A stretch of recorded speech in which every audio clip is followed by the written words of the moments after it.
आप खुद एक्सेप्ट करो कि आपको सोरासिस जैसी बीमारी हो रही है, राइट।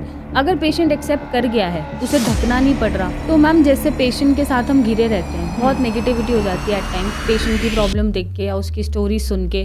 तो ये समझ में आया कि और पैथीज जहाँ पे लैक कर रही है वहाँ पे आयुर्वेद का बहुत अच्छा रोल है। ट्रीटमेंट में, आपकी हीलिंग में बहुत पावर रखता है आयुर्वेद। तो ये जो हुआ मैंने देखा और इतना देखा कि क्या क्या हो रहा है लोगों की लाइफ में सिर्फ इस बीमारी की वजह से, तो एक ऐसे ही विचार आया कि कैंपेन हम रन कर रहे थे तो बहुत कन्फ्यूजन थी कौन सा नाम दे। हमारे पास 7-8 नाम थे, बट जब ये नाम क्लिक हुआ कि सोरासिस ही तो है, इतना क्या आप इसको इतना एग्जैजरेटेड आप बिहेव कर रहे हो या रिएक्ट कर रहे हो, तो इसलिए ये टैगलाइन हमने दी। लोगों के सामने जाने से कोई एम्बैरेसमेंट नहीं हो रही, कॉन्फिडेंटली वो फील मतलब कर पा रहा है और कंफर्टेबल है अपनी ओन स्किन में, और वो लोगों को फेस कर रहा है विद द सेम कॉन्फिडेंस, तो उसकी बीमारी बहुत जल्दी ठीक हो जाती है।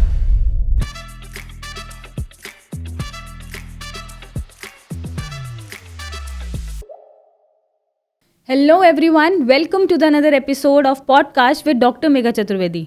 मैं डॉक्टर मेघा चतुर्वेदी आज एक एपिसोड लाई हूँ विद आयुर्वेदा एक्सपर्ट, जो बहुत ही एक्सपर्ट हैं अपनी फील्ड में और आयुर्वेद से क्रॉनिक डिसीजेस को ठीक कर रहे हैं। तो हम वेलकम करते हैं डॉक्टर प्रकृति गुप्ता को, जो बहुत से सारे केसेस को सॉल्व करके बहुत से सारे पेशेंट्स को डिसीज़ फ्री किया है। So welcome ma'am. Thank you so much doctor Megha for calling me in this show. तो मैम, जैसे आप क्रॉनिक डिसीजेस डील करते हैं, जैसे किडनी इश्यूज, पैरालिसिस या रेस्पिरेटरी एलर्जीज, राइट, तो इसमें आपको क्या इंस्पायर करता है पेशेंट को ठीक करने को, और आपने कैसे फैसला किया कि हाँ मुझे डॉक्टर बनना है और इतनी खतरनाक डिसीजेस को ठीक करना है? देखो, डॉक्टर इनिशियली बनने का बचपन से एक वो था, सपना ही कह लो, क्योंकि पेरेंट्स बोलते थे बेटी को डॉक्टर बनाएंगे, बट एक फोर्स नहीं था, एक पुश नहीं था। मुझे इंटरेस्ट था इस फील्ड में कि कुछ हम अच्छा कर सकते हैं।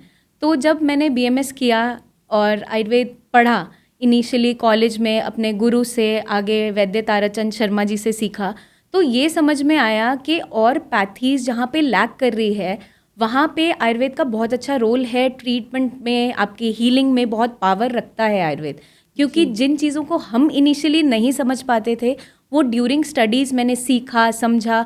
और इवन शुरुआत में जब मैं अपनी दादी के साथ रहती थी तो वो डिफरेंट हर्ब्स दिखाती रहती थी, ये आपका ब्राह्मी है, इससे ये होता है, अगर इसे बादाम के साथ खाओगे तो आपकी मेमोरी बूस्ट अप होती है। तो एक क्रेज़ था शुरुआत से, और बहुत सी चीज़ें वनक्षा दिखाती थी। अब तो वो चीज़ें देखने को भी नहीं मिलती, बट जिस स्टेट से मैं बिलोंग करती हूँ वहाँ पे बहुत सी हर्ब्स हमें ऐसे ही घर के पास लगी हुई मिल जाती थी। तो एक इंटरेस्ट डेवलप हुआ। फिर जब आयुर्वेद चूज़ कर ही लिया तो सोचा कि चलो अब पढ़ना शुरू करते हैं, हर्ब्स के बारे में सीखना शुरू करते हैं।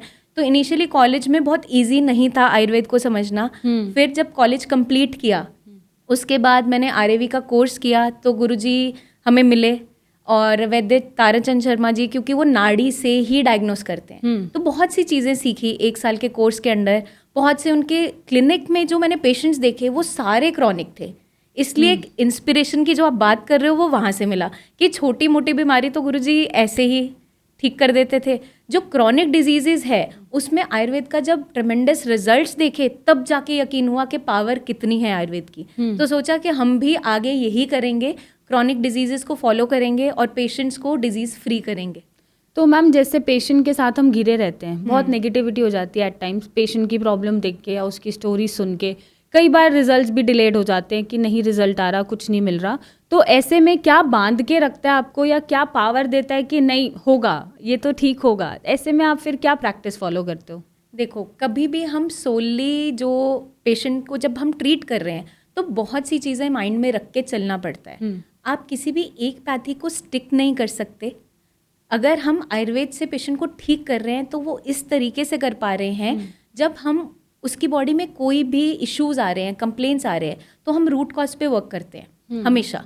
तो जब भी मैं अपनी टीम को भी गाइड करती हूँ या सिखाती हूँ या समझाती हूँ, क्योंकि पर्सनली मैंने भी ऐसे ही सीखा है, तो कभी भी आप सिम्टम के रिगार्डिंग दवाई मत दो, उसके कॉज तक जाओ। फिर आपको लगता है कि कोई सिम्टोमेटिक साथ में देना पड़ रहा है तो आप दो, क्योंकि हम आयुर्वेद में भी जितनी भी हर्ब्स का इस्तेमाल अगर करते हो, फॉर एग्जाम्पल आप आंवला ले लो, आंवला स्किन के लिए भी अच्छा है, बालों के लिए भी अच्छा है, आईज के लिए भी अच्छा माना गया है, इम्यूनिटी के लिए भी अच्छा है। तो जब एक सिंगल हर्ब या सिंगल एक आप कह लो फ्रूट इतने बेनिफिट्स दे सकता है, तो आयुर्वेद में जितनी भी हर्ब्स हैं उसका कभी भी जो मोड ऑफ एक्शन है वो एक नहीं होता। जैसे आप भी पेशेंट्स देखते हो तो आपने भी देखा होगा कि लिवर डिजीजेस है, स्किन है, पुनर्नवा का रोल अगर किडनी को ठीक करने में है तो वो लिवर डिटॉक्स भी कर रहा है, साथ में स्वेलिंग को भी रिलीव कर रहा है। तो हमें ड्रग की प्रॉपर्टीज पे काम करना पड़ता है कि उसकी प्रॉपर्टीज क्या है, आपकी बॉडी में क्या इम्पैक्ट देगी वो आगे चलकर, और कैसे आप पेशेंट को ठीक कर पाओगे। तो हम रूट कॉज ढूंढते हुए फिर वहाँ पे मेडिसिन को प्लेस करते हैं। रूट कॉज ढूंढने के लिए क्या इंपॉर्टेंट होता है, जैसे हम सिखाते भी हैं, डॉक्टर मेगा टीम को आपने भी सिखाया है केस हिस्ट्री जो हम कॉलेज में फर्स्ट सेकेंड ईयर से सीखते आ रहे हैं, बट हम बहुत लाइटली लेते थे। कौन लिखेगा, कौन, इतना क्यों पूछना है, हम अपने टीचर से पूछते थे। वाइटल्स लगता था नोट्स ही भरने पड़ रहे हैं, इतना लिखना पड़ रहा है। बट आज उसकी इंपॉर्टेंस समझ में आती है कि जब कोई केस अटकता है या फिर पेशेंट में रिजल्ट्स डिलेड हैं या किसी गलती के कारण से वहाँ पे रिकवरी स्लो हो गई है, तो वहाँ पे उसकी केस हिस्ट्री जितनी स्ट्रांग होगी उतना अच्छा आपका डायग्नोसिस बनता है। आप एटलीस्ट उस रूट तक पहुँच पाते हो कि ये कहाँ से शुरू हुआ और क्यों शुरू हुआ। बिल्कुल, क्योंकि आप लैब इन्वेस्टिगेशंस भी करवाते हैं, क्योंकि आयुर्वेद में सिर्फ नाड़ी परीक्षा नहीं है एक चीज़, और अब तो बहुत से लोग वो प्रैक्टिस भी नहीं कर रहे हैं। अब तो बहुत सारी चीज़ें हैं, उसमें बहुत सी परीक्षाएं और भी दी गई हैं। उसमें से जो आपका माना जाता है दर्शन, प्रश्न, ये सब कुछ, मतलब आप पेशेंट को देख कैसे रहे हो, आप पेशेंट से क्या क्वेश्चंस निकाल कर उसकी हिस्ट्री टेकिंग कर रहे हो। पेशेंट जब आपकी क्लिनिक में फर्स्ट टाइम आ रहा है, आपने दूर से देख लिया कि एक टांग लगड़ा कर चल रहा है, तो एक घुटने में कोई इशू हो सकता है, किसी जॉइंट में कोई फिजिकल अपीयरेंस देखते हुए कुछ चीज़ें पेशेंट आपको बताएगा, कुछ आप निकलवा पाओगे, मेंटल सिम्टम्स निकाल पाएंगे हम उसके, कुछ हम उसकी जितनी भी क्लिनिकल इन्वेस्टिगेशंस हुई है उससे ले पाते हैं। तो अगर हम इस तरीके से, इस पैटर्न से फॉलो करते हैं अपनी प्रैक्टिस, तो मुझे नहीं लगता हमारे रिजल्ट्स खराब होते हैं। तो जहाँ पे भी कुछ रोल पेशेंट का भी होता है, बट वहाँ पे वो लैक कर रहा है तो हम ज़्यादा मदद कर नहीं सकते। पेशेंट डांट सकते हैं या समझा सकते हैं, दिखा रहा है तो आप फर्मली उसे डांट के चीज़ें करवा सकते हो और उसकी गलती समझा सकते हो, बट जिसको फॉलो ही नहीं करना वहाँ का कोई रोल रह नहीं जाता। बट जहाँ पेशेंट समझदार है, एटलीस्ट ये चीज़ समझ जाता है, तो वहाँ ऑब्वियसली उसकी रिकवरी बहुत अच्छी होती चली जाती है। But I must say ma'am, ये रोल जितना ही चैलेंजिंग है उतना एडमायरिंग भी है, एंड हाईज एंड लोज चलते रहते हैं हमारी लाइफ में भी पेशेंट को लेके, राइट। बट ऐसे में मुझे लगता है कि फैमिली सपोर्ट भी मैटर करता है। पेशेंट के जो अटेंडेंट हैं या केयर टेकर हैं या साथ में स्पाउस हैं या फैमिली मेम्बर्स हैं, तो आप उनके लिए क्या एडवाइस दे सकते हो कि वो पेशेंट को सपोर्ट करें ताकि वो अच्छे से अपनी बीमारी को डील कर पाए। देखो, जब कोई भी बीमार होता है, इनिशियली अगर मैं पैरालिसिस की बात करूं या न्यूरोलॉजिकल डिसऑर्डर्स की बात करूं, जहाँ पे पेशेंट वैसे ही डिपेंडेंट हो जाता है, तो वहाँ पेशेंट से ज़्यादा उसकी फैमिली सफ़र करती है, क्योंकि पेशेंट को भी देखना है और पूरे टाइम उन्हें फाइनेंशियली चीज़ों को भी हैंडल करना है। अगर वहाँ पे ब्रेड अर्नर वो ही मेंबर था, तो अब एक एडिशनल रिस्पॉन्सिबिलिटी फैमिली के ऊपर भी आ गई है।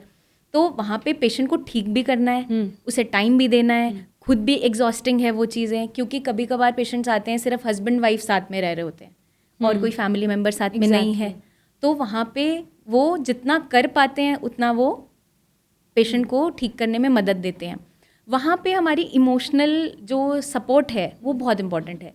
तो पेशेंट के कभी भी आपके पास आता है, उसकी काउंसलिंग करना बहुत इंपॉर्टेंट हो जाता है, उसे चीज़ों को समझाना, एक पॉजिटिव अप्रोच देना। देखो, इलाज हर कोई कर देता है, दवाई सेम ही देता है लगभग, बट पेशेंट का ठीक होना, तो मेंटल लेवल पे जितना वो स्ट्रांग रहता है उतना जल्दी वो श्योरली रिकवरी दिखाता है। तो फैमिली का सपोर्ट वहाँ बिल्कुल इम्पॉर्टेंट है, क्योंकि फैमिली ही हर समय उसके साथ होती है। तो अगर वहीं से उसे पॉजिटिविटी मिलती रहती है तो पेशेंट डेफिनेटली जल्दी ठीक हो जाता है। तो कोई स्पेसिफिक एडवाइस है फैमिली मेम्बर्स के लिए कि कैसे वो सपोर्ट कर सकते हैं? फैमिली मेम्बर्स, देखो, थोड़ा सा पेशेंस रखना पड़ता है, टफ है आजकल के टाइम में, बहुत मुश्किल है, बट वहाँ पे हमें समझते हुए, अगर आपके वो पेरेंट्स हैं तो आप ये समझो कि बचपन में उन्होंने भी आपको इतनी पेशेंस के साथ पाला है, तो अगर अब वो बीमार हैं तो आपका भी वो फ़र्ज़ बनता है, ड्यूटी बनती है, और आप जितना उन्हें अच्छे से ट्रीट करोगे during that phase, recovery phase, उतना आपका पेशेंट जल्दी रिकवर हो जाएगा, तो आपके लिए भी ईजी हो जाएगा। तो मैं यही समझाती हूँ हमेशा कि आप जितनी अच्छी केयर दे पाओगे उतना आपके लिए आगे बेनिफिट रहेगा, इनके लिए बेनिफिट रहेगा, तो आप इजीली इस फेज़ को ओवरकम कर जाओगे। ऐसा तो नहीं पेशेंट्स रखने, तो डॉक्टर मेघा, जैसे आप भी डेली पेशेंट्स देखते हो, स्किन के पेशेंट्स ज़्यादा आपके पास आ रहे हैं, तो अभी मैंने क्लोजली आपकी एड भी देखी है, सोरासिस ही तो है, जो हमने कैंपेन स्टार्ट किया है। इनिशियली आपको क्या इंस्पिरेशन मिली कि आपने एग्जैक्टली इसी वर्ड के साथ शुरू किया कि सोरासिस ही तो है? मैम, इंडिया में ना मैंने नोटिस किया पेशेंट देखते देखते ड्यूरिंग द ओवर ऑफ ये पीरियड जो भी चल रहा है या ईयर से मैं पेशेंट देख रही हूँ, पेशेंट में ना हुआ बहुत है सोरासिस का। जैसे कुछ पेशेंट को जॉब से निकाल दिया जाता है, कुछ पेशेंट का डिवोर्स हो जाता है, कुछ पेशेंट को टेंशन है शादी होगी या नहीं होगी। तो इतना जो हुआ बना रखा है इसको सोशली, और देख के ऐसा लगता है कि हमसे अलग हो गया है, आप अलग बैठो, आप हमारे साथ नहीं रह सकते हो, या आप एबनॉर्मली ट्रीट करना शुरू कर देते हो क्योंकि वो पैचेस स्किन पे दिख रहे हैं और जनरली लगता है कि स्किन की डिसीज़ है ना तो छूने से हो जाएगी। तो ये जो हुआ मैंने देखा और इतना देखा कि क्या क्या हो रहा है लोगों की लाइफ में सिर्फ इस बीमारी की वजह से, तो एक ऐसे ही विचार आया कि कैंपेन हम रन कर रहे थे तो बहुत कन्फ्यूजन थी कौन सा नाम दे। हमारे पास 7-8 नाम थे, बट जब ये नाम क्लिक हुआ कि सोरासिस ही तो है, इतना क्या आप इसको इतना एग्जैजरेटेड आप बिहेव कर रहे हो या रिएक्ट कर रहे हो, तो इसलिए ये टैगलाइन हमने दी है। ओके। एंड क्या ये सच्ची में कॉन्टेजियस होता है? क्योंकि लोगों के माइंड में ये बहुत बड़ी क्वेरी है जी। पेशेंट्स आते हैं और वो देखते हैं और बोलते हैं कि छूने से हमें भी हो जाएगा, अगर उसकी वाइफ है, हस्बैंड है या फैमिली मेम्बर है, तो वो पूछते हैं मोस्टली ये चीज़ें आके। तो क्या सच्ची में ऐसा होता है? नहीं मैम, बिल्कुल डॉक्टर प्रकृति, मैंने तो आज तक किसी पेशेंट को ऐसा नहीं है कि ग्लव्स पहन के देखा हो या पूरा मास्क लगा के देखा हो।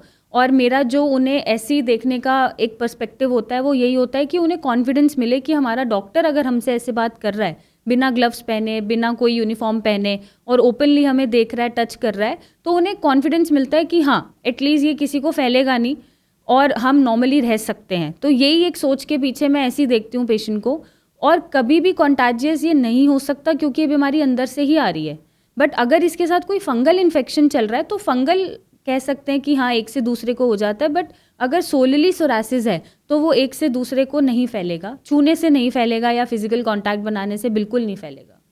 तो कोई ऐसी आपके पास ट्रीटमेंट स्टोरी है, कोई ऐसी जो आपके मन को छू गई हो, या आपने कोई ऐसा पेशेंट देखा जिसमें बहुत ही इनिशियल कंडीशन खराब थी? क्योंकि डेली बेसिस पे बहुत पेशेंट आते हैं, बट कोई स्पेसिफिक होता है ना कि हमें याद रह जाता है। तो ऐसा कोई है जो आप शेयर करना चाहोगे? बहुत सारे पेशेंट हैं मैम ऐसे तो, बट जो थोड़ा सा कनेक्शन मुझे फील हुआ, वैसे तो कनेक्शन फील होना नहीं चाहिए क्योंकि पेशेंट है, बट थोड़ा उन्हें देख के पिटी फील हुआ या दुख हुआ कि नहीं होना चाहिए था इतना बुरा। तो बहुत ही initial days of my practice एक पेशेंट आए थे, पूरन, शायद आपको भी याद होगा, आपने भी देखा होगा।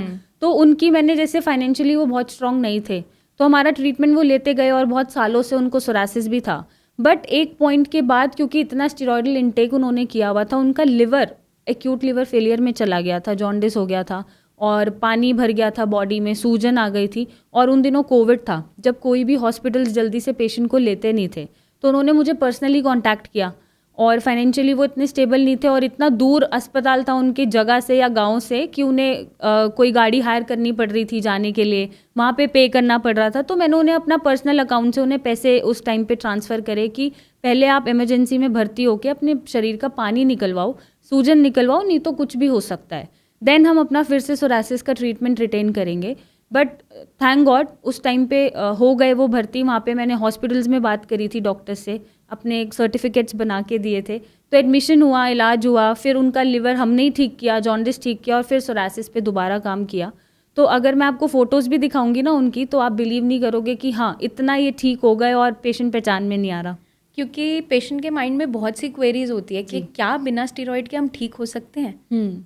तो क्या ऐसा है, पेशेंट ठीक हो पाते हैं? बिल्कुल हो रहे हैं, बिना स्टीरॉइड के बिल्कुल ठीक हो पा रहे हैं। हम कैसे पॉसिबल कर सकते हैं? पेशेंट डाइट अगर फॉलो नहीं कर रहा या उसकी कंडीशन खराब होती चले जा रही है, क्योंकि स्टीरॉइड के भी मैम देखो साइड इफेक्ट्स बहुत से हैं, लेकिन अभी भी सोसाइटी में लोगों को लगता है कि थोड़ी देर ले लिया, सप्रेस हो गया, तो उन्हें ये रिकवरी फील होती है, जबकि हमें पता है कि ये रूट कॉज पे वर्क नहीं कर रहा, ये जस्ट आपकी बीमारी को थोड़े टाइम के लिए दबा रहा है। और सुपर इम्पोज्ड इन्फेक्शंस भी आ सकते हैं स्टीरॉयडल यूज के साथ साथ, और पेशेंट की कंडीशन और खराब भी हो जाती है। जैसे आपने बताया कि लिवर तक भी इम्पैक्ट है, किडनीज पे आ जाता है। तो आप क्या मैसेज दोगे पेशेंट्स को, समझाओगे या फिर उनसे शेयर करना चाहोगे कि ये जो बीमारी है सोरासिस, क्योंकि हमने कैंपेन का नाम ही रखा है सोरासिस ही तो है, तो हम चाहेंगे कि इस पे हम हाईलाइट करें चीज़ें कि कैसे इस बीमारी को हम छोटा बना सकते हैं, क्योंकि बहुत बड़ा ये ऑटोइम्यून डिजीज़ है,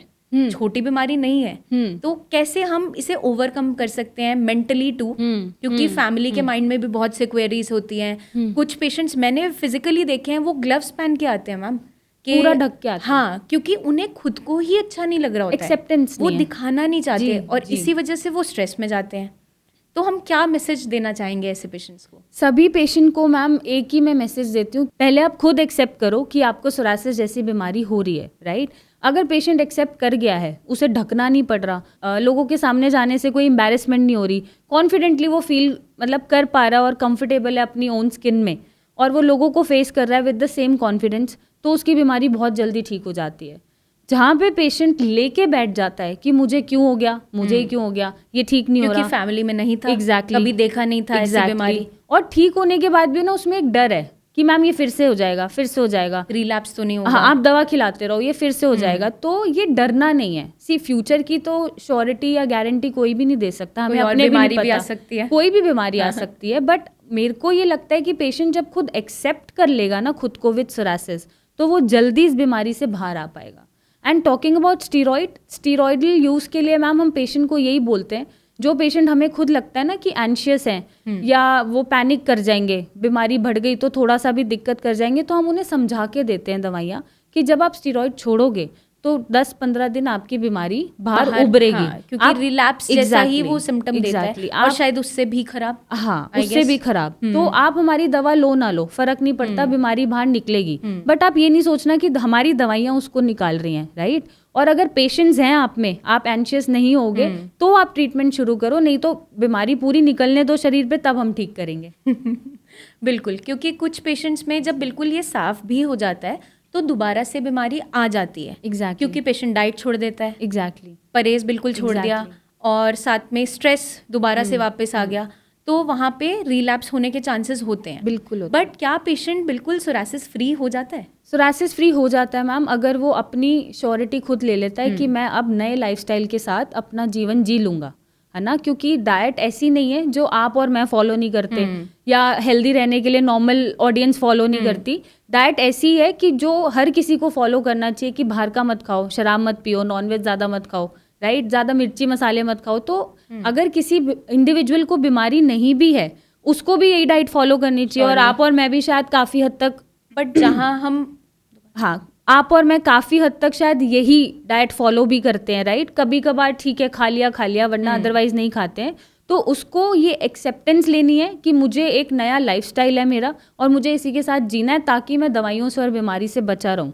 तो बीमारी मैम वापस नहीं आती, और मेंटली उसे स्टेबल होने की बहुत ज़्यादा ज़रूरत है। एक जो फियर है ना, ठीक होने के बाद ये वापस आ जाएगा। जब ये फियर है और वो दिमाग में आपके बात घूम रही है, तो वो वापस आएगी। बट ये निकल गया दिमाग से कि हाँ मैं ठीक हूँ, अब मैं ठीक ही हो जाऊंगा, अगर हुआ भी तो देखेंगे, तो वो पेशेंट मेरे पास वापस नहीं आते। जी। तो अगर मैम हम बात करें कि मेंटली फ्री होने की, क्योंकि एक डर ऑब्वियसली है, ये स्ट्रेस भी है, तो कैसे वो मेंटली फ्री रह सकता है लाइफ आगे जीने के लिए? क्या ऐसी कुछ प्रैक्टिसेस कर सकता है जिससे उसकी मेंटल हेल्थ अच्छी रहे, ताकि ये बीमारी वापस ना आए, या फिर कोई और बीमारी भी ना आए? मेंटली तो मैम अगर प्रैक्टिसेस वही होती हैं कि आप स्ट्रेस को एक बैलेंस करके चलो, मतलब वर्क लाइफ स्ट्रेस सबके पास है, आपके पास, हमारे पास, सबके पास है। बट वो स्ट्रेस ऐसा ना हो कि घर पे भी बैठे हो तो वही स्ट्रेस लेके बैठे हो, काम पे भी बैठे हो वही स्ट्रेस लेके बैठे हो, राइट। और इतना सोचे जा रहे हो, ओवर थिंकिंग कर रहे हो, जो चीज़ें हुई भी नहीं है शायद उन्हीं को आप ओवर थिंक कर रहे हो, जब होंगी तब देखेंगे। और साथ साथ अगर आप कुछ प्रैक्टिसेस करो, मेडिटेशन करो, या योगा को फॉलो करो, या फिर आप कुछ प्राणायाम करो, आसन करो, एक्सरसाइजेस करो, मतलब अपनी एनर्जी एक सही डायरेक्शन में अगर आप डाइवर्ट कर दो कि आपके पास इतनी एनर्जी नहीं बच रही कि आपको इतना सोचना पड़ रहा है, अगर वहाँ डाइवर्जन आ जाता है और एक हैप्पी हार्मोन रिलीज होना शुरू हो जाए, तो मेंटली फ्री रह सकते हैं। क्योंकि हमारे पास जो भी पेशेंट्स आते हैं, किसी भी बीमारी से सफ़र कर रहे हो, जो क्रॉनिक डिजीजेस हम डील कर रहे हैं, या आप स्किन, लिवर सब देख रहे हो, तो बहुत से पेशेंट्स आपने भी शायद देखे होंगे डॉक्टर मेघा, जो बोलते हैं मैम हमने लाइफ में कभी भी स्मोक नहीं किया, ड्रिंक नहीं किया, कोई गलत आदत नहीं थी, डाइट भी अच्छी फॉलो करते थे, फिर भी हमें ये बीमारी क्यों हुई? तो क्या ऐसा मैसेज देना चाहोगे ऐसे पेशेंट्स के लिए कि फिर भी ये बीमारी क्यों हुई? जी मैम, दो चीज़ें होती हैं बीमारी को लेके ना, एक तो है जेनेटिक फैक्टर्स, अगर जीन में ही है तो हम कुछ नहीं कर सकते। बट एक है एनवायरमेंटल फैक्टर। अगर आप बहुत ज़्यादा स्ट्रेस में नहीं हो, मतलब एनजाइटी में नहीं जाते हो, अच्छे से सो रहे हो, घर का बना खाना खा रहे हो, बहुत ज़्यादा लाइफस्टाइल डिस्टर्ब नहीं है, तो मुझे नहीं लगता कि कोई भी बीमारी जल्दी से हिट कर सकती है, अनटिल और अनलेस उसमें कोई जेनेटिक इन्वॉल्वमेंट ना हो, राइट। तो अगर ये चीज़ें आप मैनेज कर रहे हो तो मुझे लगता है कि हाँ, आप बच सकते हो काफ़ी बीमारियों से। और जो पेशेंट ऐसे पूछते हैं कि हमने कुछ नहीं किया फिर भी बीमारी आ रही है, सवाल होते वो हैं, मेंटली बहुत स्ट्रेस्ड आउट होते हैं मैम। हाँ, वो बहुत एंजाइटी में बैठे होते हैं। मतलब उनके एक्सप्रेशन देख के आप सीट पे बैठ के बता सकते हो कि आप इतनी एंजाइटी में क्यों हो, इतना क्यों पैनिक कर रहे हो। और वो एक छोटे डॉट के लिए भी, कि एक डॉट भी हो गया तो क्यों हो गया, मतलब मुझे एक दाना भी हो गया तो क्यों हो गया, तो मैं उन्हें यही दिखाती हूँ मुझे भी हो रहा है, नॉर्मल है, कोई बड़ी बात नहीं है। मतलब मेरे स्किन पे डैंड्रफ क्यों है, मैं दिखाती हूँ देखो स्क्रैच करूंगी तो मेरे भी आएगा। तो इतना एंजाइटी वाली कोई चीज़ नहीं है या इतना परेशान होने वाली बात नहीं है। और अगर वो यहाँ से सॉर्टेड हैं तो आई डोंट थिंक सो कि उन्हें हमारे पास आना पड़ रहा है।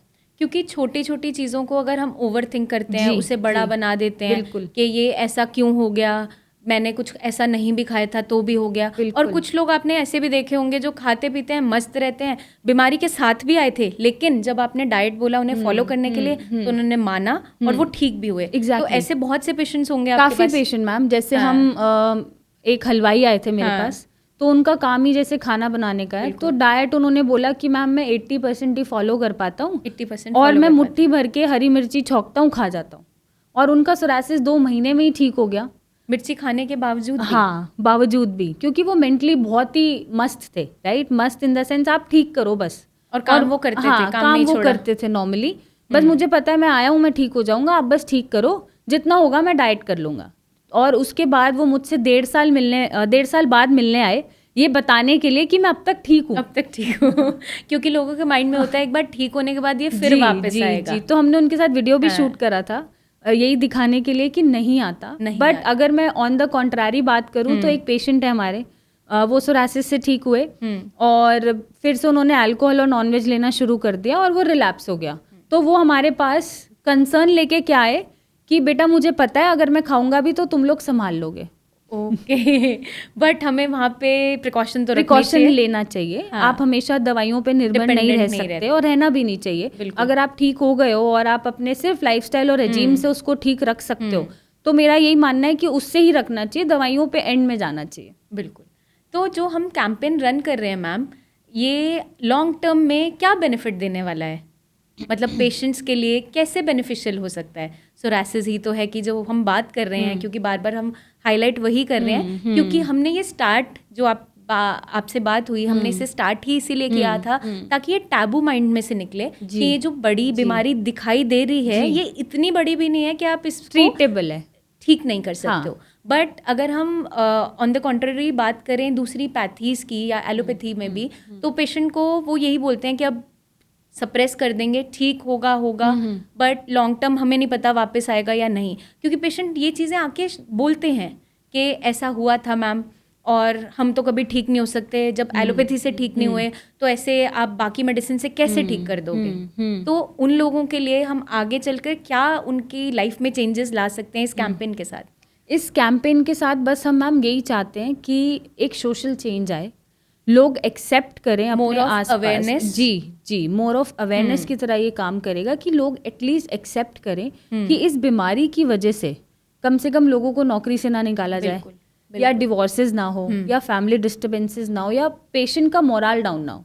तो यही हम एक सोच के साथ ये कैंपेन ला रहे हैं कि हम एटलीस्ट इतना सपोर्ट कर पाएँ और इतना चेंज ला पाएँ सोसाइटी में कि जैसे सर दर्द की बीमारी है या किडनी के इश्यूज हैं या और कोई रेस्पिरेटरी एलर्जीज, आप उसके साथ भी नॉर्मल लाइफ लीड करते हो, काम कर सकते हो, अपना रिलेशनशिप नॉर्मली हेल्दी तरीके से बिता सकते हो। तो ये भी उन्हीं में से एक है और इसको अलग ना करा जाए, क्योंकि कॉस्मेटिकली दिखने की वजह से लोग इसके लिए ज़्यादा कॉन्शियस हो जाते हैं, या फिर उन्हें अच्छा नहीं लगता, या फिर ये इतना पेनफुल भी होता है। हम इतने सर्टिफिकेट्स बनाते हैं मैम वर्क फ्रॉम होम के, अच्छा, कि अलाउ नहीं कर रहे हैं मैम, आप प्लीज अलाउ नहीं कर रहे हैं कि आप ऑफिस आके काम करो, आप एक मुझे सर्टिफिकेट बना दो कि वर्क फ्रॉम होम मिल जाए। तो यही हमें ना करना पड़े और लोगों को हम अलग ना करें जिन्हें सोरासिस है। अगर हम लोगों को अलग कर रहे हैं तो शायद वो स्ट्रेस ज्यादा बढ़ा रहा है, एग्जैक्टली, और ठीक होने में इनको डिले मिल रहा है। जी। तो फैमिली मेंबर्स का सपोर्ट मदद कर सकता है इसमें, आई गेस। बिल्कुल करेगा। फैमिली मेंबर्स काफ़ी हद तक सपोर्ट करते भी हैं, चाहे पेरेंट्स हों, बच्चे आते हैं तो पेरेंट्स सपोर्ट करते हैं, या पेरेंट्स को है तो बच्चे सपोर्ट करते हैं। बट कहीं ना कहीं पेशेंट को बस ये डर लगता है कि सामने वाला बंदा मुझसे पूछ ना ले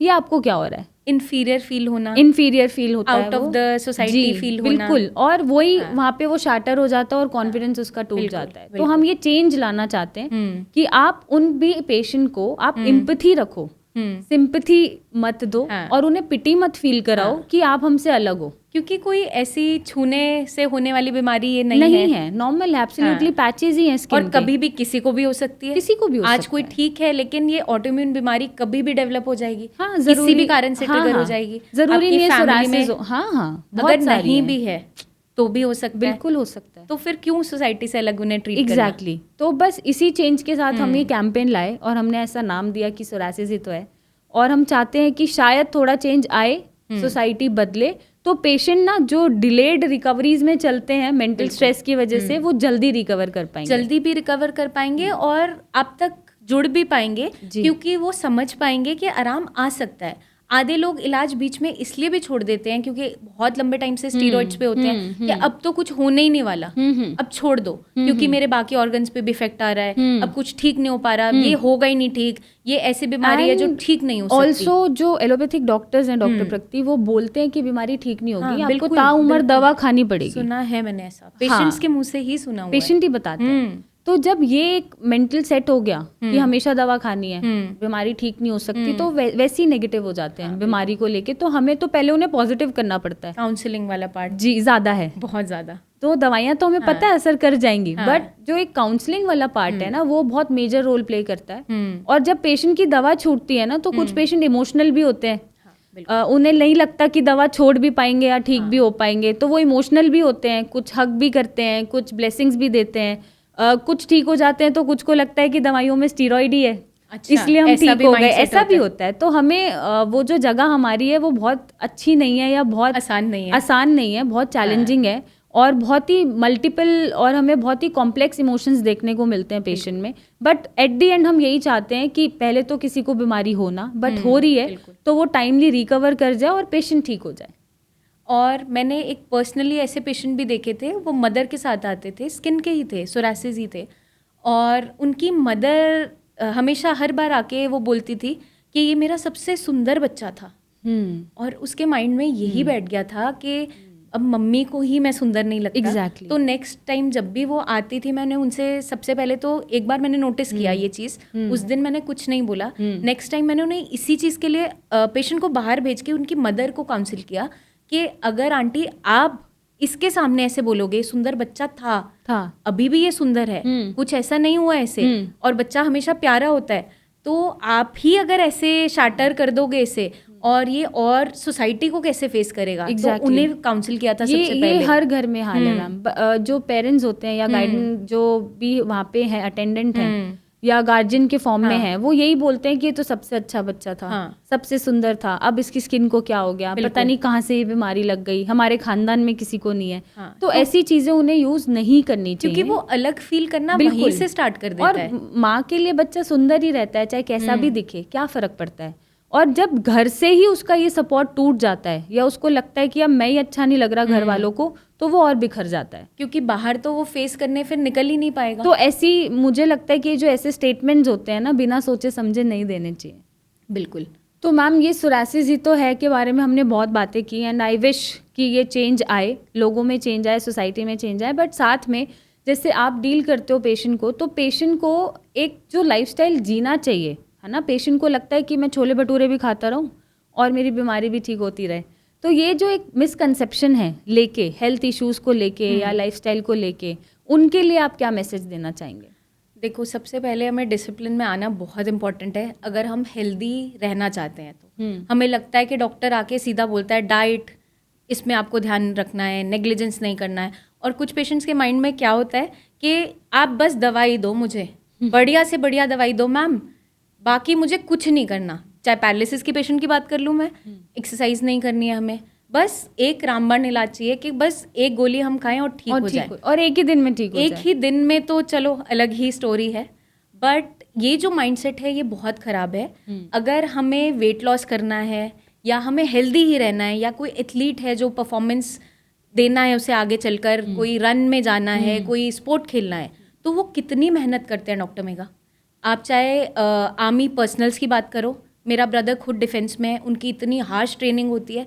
अगर वो स्टार्टिंग में यही बोलें कि हमें क्यों तैयार कर रहे हो, हमें कौन सा आज ही जंग पे जाना है, तो शायद ही कोई सोल्जर हमें प्रोटेक्ट कर पाएगा, Obviously. क्योंकि जंग कभी भी हो सकती है। तो हमारी बॉडी के साथ भी वही अप्लाई होता है। आज आप हेल्दी हो, बाय गॉड्स ग्रेस आप हेल्दी हो, we should be thankful for that, but ज़रूरी नहीं है आप हमेशा हेल्दी रहो। एग्जैक्टली। तो वो बीमारियों से बचने के लिए प्रिवेंशन के तौर पे हमें एक हेल्दी लाइफस्टाइल जीना चाहिए, क्योंकि अब बहुत सी बीमारियां ऐसी आ रही हैं जो आगे आपके जो बैड लाइफस्टाइल की वजह से आपको मिल सकती हैं आगे चलकर। आपका डायबिटीज़ हो गया, डायबिटीज़ अगर कंट्रोल में नहीं आ रही है तो किडनी डिजीज में जा रहे हैं पेशेंट्स। फैटी लिवर इतने ज़्यादा पेशेंट्स हमें नहीं देखने को मिलते थे इंडिया में। PCOD है, PCOD है, जिसे हम बहुत छोटी issues। बीमारियां सोचते थे कि वजन का क्या ही रोल है, क्यों हमें बोला जाता है। तो fitness is not only your physical appearance. आपको फिट सिर्फ पतला दिखने के लिए नहीं रहना है, क्योंकि बहुत से लीन लोग होते हैं जो डायबिटीज से सफर कर रहे हैं, या बहुत से मोटे लोग होते हैं जो हेल्दी हैं, क्योंकि उनके फिजिकल जो अपीयरेंस है बट उनकी रिपोर्ट्स नॉर्मल होती है। तो it's all about your mental and physical fitness. Exactly. जैसा WHO हमेशा बोलता है कि अपनी जो हेल्दी पर्सन की उसने डेफिनेशन है, उसने फिजिकल बॉडी के साथ मेंटल वेलबींग भी जोड़ा है। जी। कुछ टाइम बाद उन्होंने रिवाइज किया था वो, इसीलिए किया है क्योंकि बहुत सी बीमारियां मेंटल लेवल से आपकी बॉडी पे आ जाती है। जो साइकोसोमैटिक डिसऑर्डर्स हम बात करते हैं, या एंजाइटी, डिप्रेशन है, ये शब्द हमें शायद पहले के ज़माने में सुनने को नहीं मिलते थे, बट अब क्योंकि लाइफस्टाइल ऐसा हो गया बहुत है, कॉमन है। न्यूक्लियर फैमिलीज हो गई हैं, अकेले लोग रहते हैं, और बहुत सा स्ट्रेस जुड़ गया है, खाना पीना बदल गया है, जंक फूड ज़्यादा हो गया है, हर कोई डेली रूटीन में कुकिंग नहीं करना पसंद कर रहा, या फिर हेल्दी डाइट बोलता है क्यों खानी है, क्यों जब ऑप्शन मिल रहा है दूसरा। हम बीमार थोड़ी हैं। हाँ, ये मूंग की दाल क्यों खाएंगे, ये तो बीमार लोग खाते हैं, खिचड़ी क्यों खाएंगे। But once in a while अगर आप बीच में बदल बदल के ऐसा खाना खा रहे हो, जो आयुर्वेद में भी बोला गया है, खिचड़ी सबसे हेल्दी फूड माना गया है वहाँ, मूंग की दाल को सबसे बेस्ट दाल माना गया है।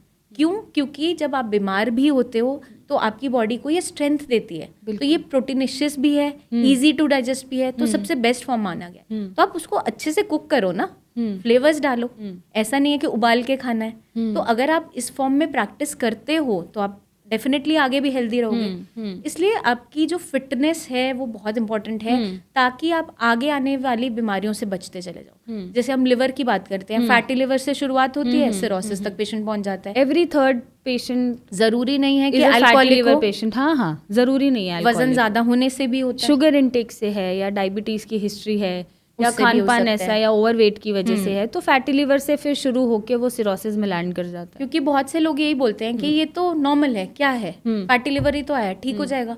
बट वो इनिशियल स्टेज से जब सिरोसिस तक पहुंचता है, तब फिर पेशेंट से बात करो तो पता चलता है कि क्या हमने गलतियां की है।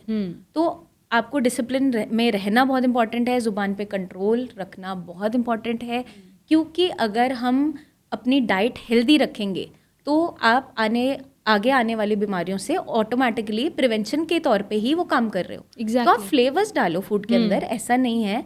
आप सैलेड्स है उसे अच्छा बना सकते हो, एवोकाडो को डिफरेंट फॉर्म में यूज कर सकते हैं। वो तो फिर या टैलेंट है। हाँ, वो आप रेसिपीज ढूंढो ना। वो तो अगर आप बाहर की चीज भी खा रहे हो और वो जरूरी नहीं है कि अच्छी हो, हेल्दी हो, टेस्टी हो, घर पे एटलीस्ट आप उसे हाइजीनिक कंडीशंस में कुक कर रहे हो। Exactly. तो आप बेटर है कि रेसिपीज ढूंढो कैसे आप उसे अच्छा बना सकते हो, रादर दैन कि बाहर के फूड पे हमें शिफ्ट होना, क्योंकि ये ज़्यादातर देखने को मिलता है। और जो लोग इस तरीके का खाना खा रहे होते हैं, अनहेल्दी लाइफस्टाइल के अंदर रह रहे हैं, डाइट अच्छे से नहीं ले पा रहे हैं, मतलब कुछ भी बाहर का कभी भी खा रहे हैं, बहुत गैप कर रहे हैं, या चाय का इंटेक बहुत ज़्यादा कर रहे हैं, तो ये मोस्टली मुझे पेशेंट्स के अंदर हिस्ट्री मिली है।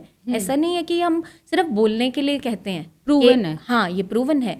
क्योंकि एक पेशेंट आते थे हमारे पास, उनका अब हाइपरटेंसिव नेफ्रोपैथी है, मतलब किडनी जो खराब है बीपी की वजह से है, क्योंकि नमक का इंटेक बहुत ज़्यादा शुरू से रहा है। मिर्ची, मसाले, पापड़, चटनी, अचार सब खाते थे, बाहर का खाना, गोलगप्पे, यही उनकी लाइफस्टाइल के अंदर रहता था। तो आगे चल के उनका हाइपरटेंशन डेवलप हुआ और फिर उसने किडनी पे इम्पैक्ट किया और अब किडनी की बीमारी से सफ़र कर रहे हैं। तो अगर हमें पता ही है इन सारे चीज़ों के नुकसान है तो लिमिट में आप लो। ऐसा नहीं है कि बाहर का खाना कभी भी नहीं खा रहे हो, वंस इन अ वाइल आप जा रहे हो बाहर कहीं खा रहे हो, वहाँ भी आपके पास ऑप्शंस होती हैं वैसे तो, बट स्टिल आपको पसंद है तो आप वंस इन अ वाइल खा रहे हो, not an issue. But daily नहीं होना, डेली बेसिस पे, क्योंकि लोग कर रहे हैं ऐसा, बहुत से मिलते हैं। क्योंकि हम जब हिस्ट्री लेते हैं ना तो हिस्ट्री में यही चीज़ें पकड़ते हैं, इसलिए हिस्ट्री टेकिंग की इंपॉर्टेंस बताई है।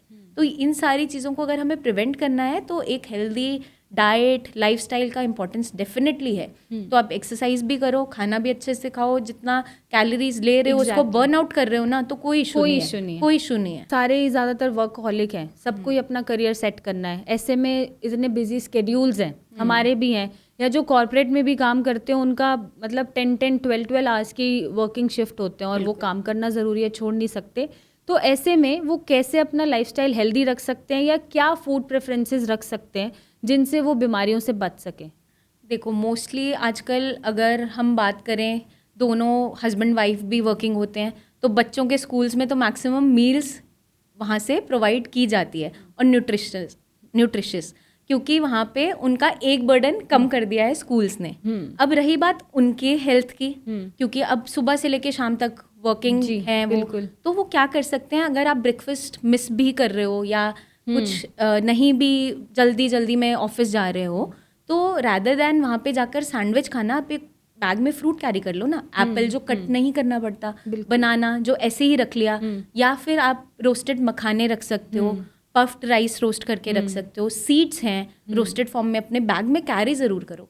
इन बिटवीन मंचिंग जो हम अनहेल्दी फूड की करते हैं, कभी समोसा खा लिया, सैंडविच खा लिया, चिप्स खा लिया, क्योंकि भूख तो लग रही है, अब काम भी करना है, ब्रेन को भी एक्टिव रखना है, चाय कॉफ़ी बीच में चलती जा रही है, तो हम चीज़ों को रिप्लेस कर सकते हैं, ग्रीन टी से स्विच कर सकते हैं, थोड़ा थोड़ा हमें कोकोनट वाटर है उससे, हाँ वो भी कर सकते हो। इन केस आप को कुछ नहीं अवेलेबल हो रहा तो आप चाय कॉफ़ी की जगह रिप्लेसमेंट ला सकते हो वो, क्योंकि बैठे बैठे आपको एसिडिटी, गैस, ये कंप्लेन बना रही होती है, क्योंकि वो कंप्लेन करते हैं मोस्टली जो इस लाइफस्टाइल से आते हैं।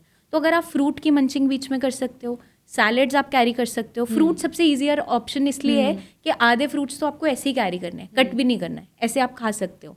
ऑरेंजेस है, ग्रेप्स है, बनाना है, एप्पल है, ईजिली कंज्यूमेबल, आप कैरी करके अपने बैग में इजीली रख सकते हो। बीच में जो ब्रेक्स हैं, छोटी छोटी ब्रेक्स तो हर जगह देखो मिलती है, जहाँ आप चाय पीने जाते हो उसकी जगह आप फ्रूट ले लो, नट्स रख लिए, मखाने हो गए, तो ये ऑप्शन है, चना रख लिया रोस्टेड, सीड्स रख सकते हैं, सीड्स है, ये सब हम रख सकते हैं, कैरी कर सकते हैं।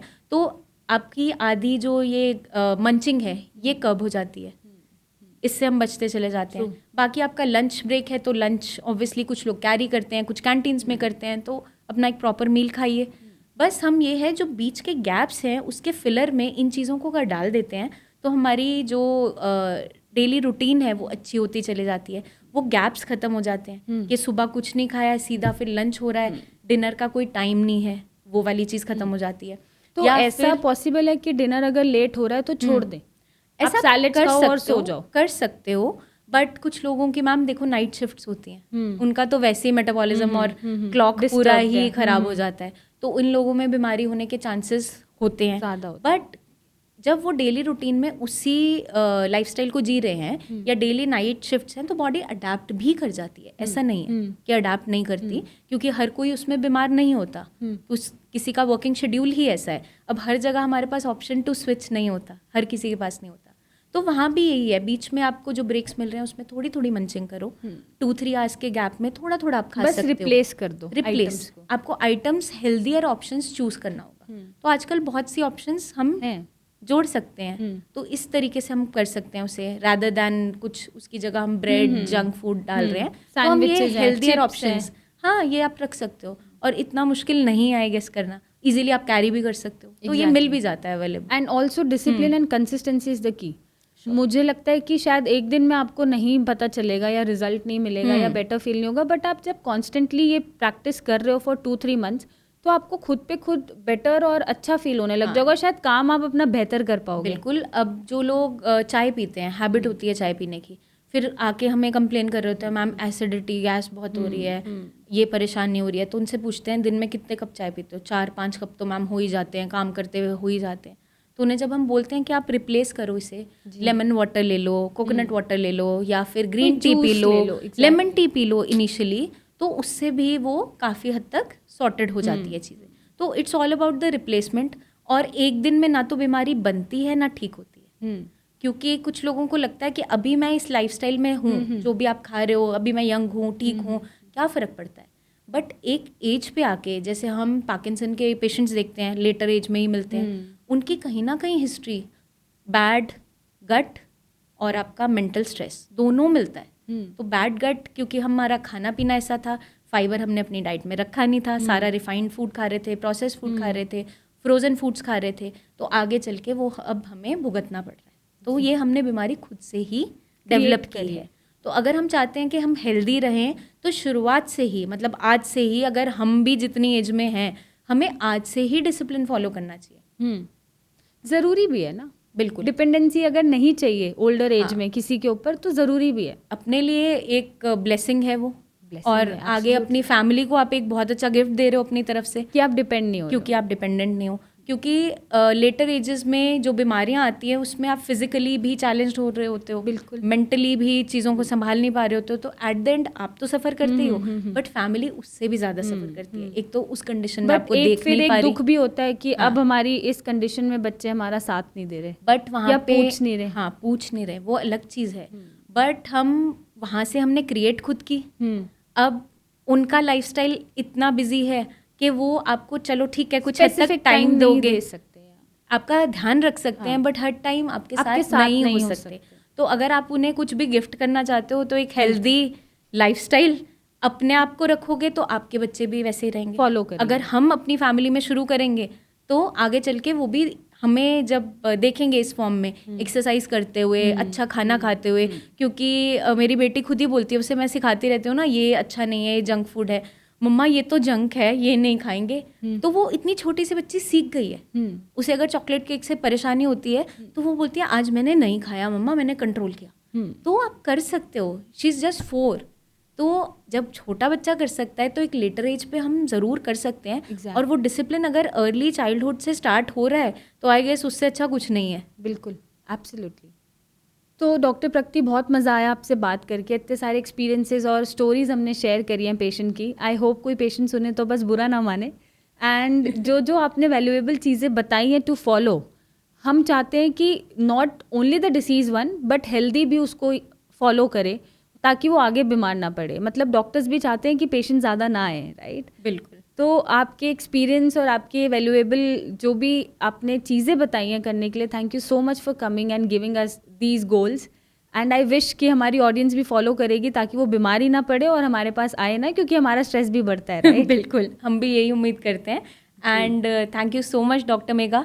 हमने बहुत सी ऐसी इन्फॉर्मेशन शेयर की जो शायद पेशेंट्स को भी बेनिफिट दें, क्योंकि एक्सपीरियंसेस हम डिफरेंट पेशेंट्स देखते हैं, तो बहुत सी चीज़ें होती है, स्टोरीज होती है टू शेयर। तो हम अपने एक्सपीरियंसेस से ही इवॉल्व होते हैं, आगे चलकर अपने पेशेंट्स को हैंडल करने में चीज़ें सीखते रहते हैं। क्योंकि जब हम इनिशियली पास आउट हुए थे और अब की अगर हम जर्नी देखें, तो हम बहुत इवॉल्व हो चुके हैं। एग्जैक्टली, क्योंकि वो हेल्प मिलती है to deal with the patients, patiently deal कर पाते हैं। पहले गुस्सा आ जाता था कि ये पेशेंट ऐसा क्यों पूछ रहा है, बट अब हम उसे पेशेंटली, बिल्कुल पेशेंटली हैंडल करते हैं और समझा पाते हैं। तभी बोलते हैं ना, with experience comes a better and experience doctor, एक एज के साथ।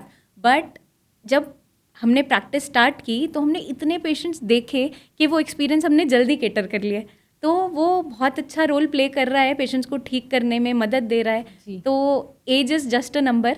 तो कोई भी अगर इनिशियली अच्छे से चीज़ों को सीख रहा है, ग्रास्प कर रहा है, इवॉल्व कर रहा है, तो आप अपने आप को बेटर कर सकते हो डेली बेसिस के अंदर। शुरुआत आज से ही करनी पड़ेगी। बिल्कुल बिल्कुल, राइट? तो आप भी हमसे जुड़ सकते हैं और हमें बता सकते हैं कि आपको हमारी बातें अच्छी लगी या समझ में आई, या आप फॉलो करने वाले हो या नहीं। और सोरासिस ही तो है कैंपेन से रिलेटेड अगर कुछ क्वेरीज हैं, तो आप हमें कमेंट करके बताइए, हमारे कैंपेन का हिस्सा बने, ताकि हम सोसाइटी में या खुद में एक चेंज ला पाएँ और सारे पेशेंट्स को सपोर्ट कर पाएँ। नेक्स्ट एपिसोड के लिए मिलते हैं एक इंटरेस्टिंग टॉपिक के साथ और इंटरेस्टिंग डॉक्टर के साथ। तब तक हमसे जुड़े रहिए। Thank you and take care.